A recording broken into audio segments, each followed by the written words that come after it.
ఓం శ్రీమాత్రే నమః. ఛానల్లోకి స్వాగతం అండి. ఎవరు నమ్మినా నమ్మకపోయినా మిథున రాశి వారి జీవితంలో జరుగుతున్నది ఇదే. పితృరుణ శాపం వల్ల మీ జీవితంలో ఇబ్బందులు చోటు చేసుకోబోతున్నాయి. మీరు ప్రారంభించే ప్రతి పనిలో కూడా సక్సెస్ అనేది మీకు కలగడానికి ఆలస్యం అవుతుంది. ఆర్థిక పరంగా ఎన్నో ఇబ్బందులు ఎదుర్కోబోతున్నారు. పితృరుణ శాపం అనేది మీకు ఏ విధంగా కలిగింది? మరి పితృరుణ శాపం అంటే ఏంటి? పితృరుణ శాపం ప్రభావం మీ పైన ఎంతవరకు ఉంది? పితృరుణ శాపం నుంచి మీరు సులభంగా బయటపడడానికి మీరు చేయవలసిన పరిహారాలేంటి? ఏ విధంగా చేయాలి? ఎప్పుడు చేయాలి? అనే విషయాలన్నీ కూడా ఈ వీడియోలో మనం వివరంగా తెలుసుకుందాం. అంతకంటే ముందుగా మీరు కనుక మన ఛానల్ ఇప్పటి వరకు సబ్స్క్రైబ్ చేసుకోకపోతే సబ్స్క్రైబ్ చేసుకొని పక్కనే వచ్చిన బెల్ ఐకాన్ నొక్కి ఆల్ సెలెక్ట్ చేసుకుంటే మేము ఇలాంటి వీడియోస్ అప్లోడ్ చేయగానే ముందుగా మీకు నోటిఫికేషన్ వస్తుంది. అలాగే వీడియో నచ్చినట్లయితే లైక్ చేసి మీ ఫ్రెండ్స్ అండ్ ఫ్యామిలీ మెంబర్స్లో మిథున రాశి వారు ఎవరైనా ఉంటే వారితో మర్చిపోకుండా ఈ వీడియోని షేర్ చేసుకోండి.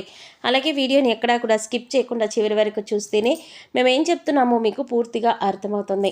ఇక వివరాలకు వెళ్ళిపోతే మిథున రాశికి చెందిన పురుషులు దృఢ సంకల్పంతో కార్యాచరణ శక్తి కలిగి ఉంటారు. అనుకున్నది సాధించేంత వరకు నిద్రపోని మనస్తత్వం కలవారై ఉంటారు. వీరు అందరినీ ప్రేమించే మనస్తత్వం కలిగి, అందాన్ని ఆరాధించే హృదయం కలిగి, సంగీతాన్ని ఆస్వాదిస్తారు. మిథున రాశి వారు ఏ స్థాయిలో ఇతరులు ప్రేమిస్తారో అదే స్థాయిలో ఎదుటి వ్యక్తి నుంచి ప్రేమను ఆశిస్తారు. ఈ గుణం వల్ల మీరు ఫలితాల కోసం ఎంత కాలమైనా ఎదురు చూస్తారు. ఎలాంటి చికాకులనైనా ఎదుర్కొంటారు. మిథున రాశి వారిని కష్టాలు భయపెట్టినా కిందకు పడదోయవు. అదృష్టానికి దగ్గరగా జీవితం నడుస్తుంది. విలాసవంతమైన జీవితం గడుపుతారు. ప్రారంభ జీవితానికి తర్వాత జీవితానికి సంబంధం అనేదే ఉండదు. వివాహానంతరం జీవితం బాగుంటుంది. మిథున రాశి వారు ఆనందంగా జీవిస్తారు. వీరు అందమైన కళాత్మకమైనటువంటి వస్తువులను సేకరించుట అనే అభిరుచిని కూడా కలిగి ఉంటారు. దాని కొరకు ఎంతో ధనాన్ని వ్యయం చేస్తారు. మంచి వస్త్రధారణ చేసుకోవడం అంటే వీరికి చాలా ఇష్టం. మంచి రుచికరమైనటువంటి ఆహారం తీసుకోవాలని అనుకుంటూ ఉంటారు. వీరు ఏ పనియందు అలసట చెందక ఓపికతో కష్టపడి పనిచేయు మనస్తత్వం కలవారు. సాధారణంగా మిథున రాశి వారు సహనం ఎప్పటికీ కోల్పోరు. మిథున రాశి వారికి కోపం ఎంతో త్వరగా వస్తుంది. మరియు వచ్చిన కోపం తగ్గడం చాలా కష్టం. మిథున రాశి వారు దృఢమైనటువంటి నిర్ణయాలు తీసుకుంటారు. దానివల్ల మొండితనం పెరిగి నష్టం చేకూరుతుంది. కాబట్టి మీరు మొండి పట్టుదలను విడవాలి. మిథున రాశి వారు ప్రేమకు లొంగిపోతారు. మిథున రాశికి చెందిన స్త్రీల విషయానికి వస్తే దృఢ సంకల్పంతో అపూర్వమైన గుణగణాలు, శక్తియుక్తుల్ని కలిగి ఉంటారు. అనుకున్న పనిని సాధించేంత వరకు తమ ప్రయత్నాలు కొనసాగిస్తూనే ఉంటారు. సంగీతం, సౌందర్యం అంటే మిథున రాశి స్త్రీలకు అత్యంత ప్రీతిపాత్రం. మొండితనం, స్థిరమైన స్వభావాలు వీరిలో ప్రస్ఫుటంగా కనిపిస్తాయి. మిథున రాశి స్త్రీలకు కోపం చాలా త్వరగా వస్తుంది. అయితే ఆ కోపం ఎంతోసేపు కొనసాగదు. దాని నుంచి చాలా వేగంగానే బయటపడి ఆ విషయాన్ని అంతటితో మర్చిపోతారు. కుటుంబ సభ్యులు తమ పూర్వీకులను, వృద్ధులను చూసుకోవడంలో విఫలమైనందుకు మరియు తమను తాము రక్షించుకోవడానికి వారిని విడిచిపెట్టినందుకు వార్షిక ఆచారాలు అంటే సంవత్సరికం, పితృకార్యాలు వంటి ప్రాథమిక అవసరాలు వంటి వాటికి కట్టుబడి ఉండడంలో విఫలమైతే కూడా ఈ పితృరుణ శాపాలు తగులుతాయి. ఇక మిథున రాశి వారికి పితృరుణ శాపం కారణంగా ప్రతి విషయంలో ఆటంకాలే ఏర్పడతాయి. మీరు ఒక పని ప్రారంభించారంటే ఆ పని అనేది ముందుకు వెళ్ళదు. ఏదో ఒక సమస్య అనేది విజృంభిస్తుంది.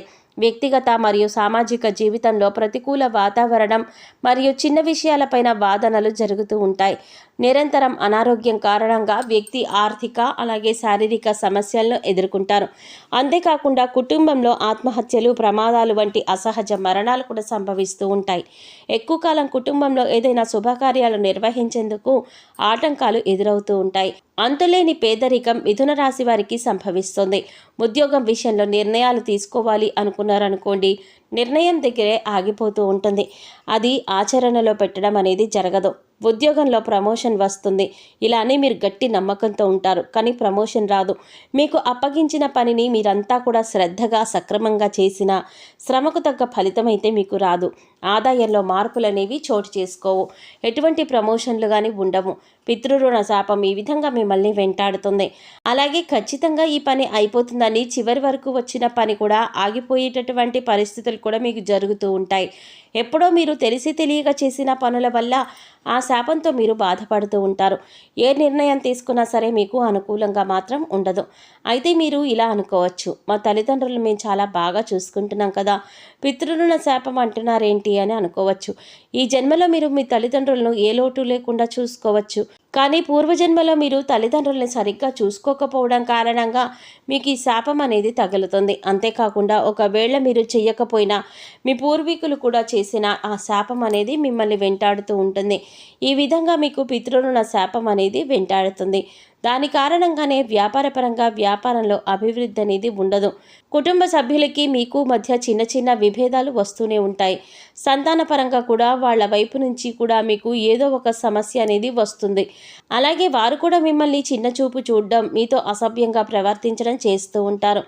ఉద్యోగ ప్రయత్నాలు చేస్తున్న వారికి ఉద్యోగ అవకాశాలు రాక బాధపడుతూ ఉంటారు. ఆర్థిక పరంగా ఎన్నో ఇబ్బందులు ఎదుర్కొంటారు. ఒక సమస్య తర్వాత ఇంకొక సమస్య, ఇంకొక సమస్య తర్వాత ఇంకొక సమస్య, ఇలా సమస్యల మీద సమస్యలు వస్తూనే ఉంటాయి. దాన్ని అధిగమించడం ఎలాగో మీకు తెలియక సతమతమైపోతూ ఉంటారు. విద్యార్థులకు చదవడం చాలా కష్టంగా ఉంటుంది. ఎంత ప్రయత్నించినా వారు ఉత్తీర్ణులు అవ్వలేరు. రాజకీయ నాయకులకు పదవి వచ్చినట్లే వస్తుంది, కానీ వెనువెంటనే చేజారిపోతుంది. ఇలా ప్రతి విషయంలోనూ ఏదో ఒక అడ్డంకి వస్తూనే ఉంటుంది. దీనికి పరిష్కారం ఏంటి అని మీరు పరిపరి విధాలుగా ఆలోచిస్తూ ఉంటారు. మీరు జీవితంలో ముందుకు వెళ్ళడానికి ఈ పితృరుణ శాపం అనేది మీకు అనుకూలించదు, మిమ్మల్ని వెనక్కి లాగేస్తూ ఉంటుంది.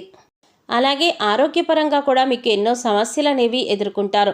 పితృరుణ శాపం నుంచి బయటపడాలన్నా, ఇబ్బందులకు గురి చేస్తున్న సమస్యల నుంచి విముక్తి పొందాలన్నా, ప్రతి కార్యక్రమంలో తొందరగా ఫలితం రావాలన్నా మీరు కొన్ని పరిహారాలు పాటిస్తే సులభంగా ఈ పితృరుణ శాపం నుంచి, అలాగే మీకు కలిగినటువంటి బాధ నుంచి బయటపడగలుగుతారు.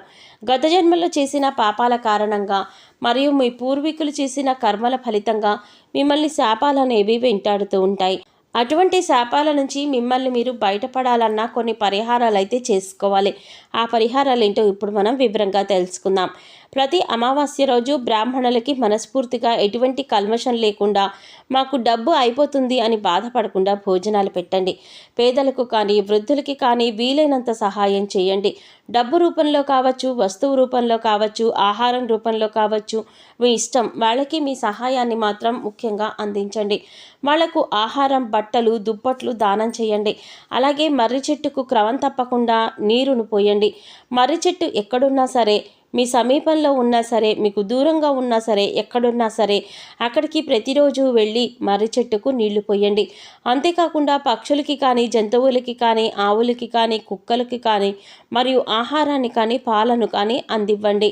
అలాగే దేవీ కాళికా స్తోత్రం మంత్రాలను భక్తి శ్రద్ధలతో ఉదయాన్నే స్నానం చేసి, దీపారాధన చేసి, పూజా మందిరంలో కూర్చుని ఇలా దేవీ కాళికా స్తోత్ర మంత్రాన్ని జపించడం ద్వారా మిమ్మల్ని వెంటాడుతున్నటువంటి శాపాలు ఏవైతే ఉన్నాయో వాటి నుంచి మీరు బయటపడగలుగుతారు. అలాగే రోజు ఉదయాన్నే సూర్యుడికి నీటిలో నువ్వులను కలిపి ఆ నీళ్లను సూర్యభగవానుడికి సమర్పిస్తూ గాయత్రి మంత్రాన్ని భక్తి శ్రద్ధలతో చదవండి. ఇలా చేయటం వల్ల మీరు పితృరుణ శాపం నుంచి బయటపడగలుగుతారు. చూశారు కదండి, మిథున రాశి వారికి పితృరుణ శాపం వల్ల కలిగే ఇబ్బందులు ఏంటి, అంతేకాకుండా వాటి నుంచి బయటపడడానికి మీరు చేయవలసిన పరిహారాలు ఏంటి అనే అంశాలన్నీ కూడా ఈ వీడియోలో మనం వివరంగా తెలుసుకున్నాం కదా.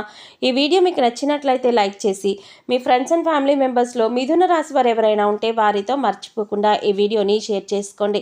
అలాగే ఇప్పటి వరకు మన ఛానల్ కనుక సబ్స్క్రైబ్ చేసుకోకపోతే సబ్స్క్రైబ్ చేసుకొని పక్కనే వచ్చిన బెల్ ఐకాన్ నొక్కి ఆల్ సెలెక్ట్ చేసుకుంటే మేము ఇలాంటి వీడియోస్ అప్లోడ్ చేయగానే ముందుగా మీకు నోటిఫికేషన్ వస్తుంది.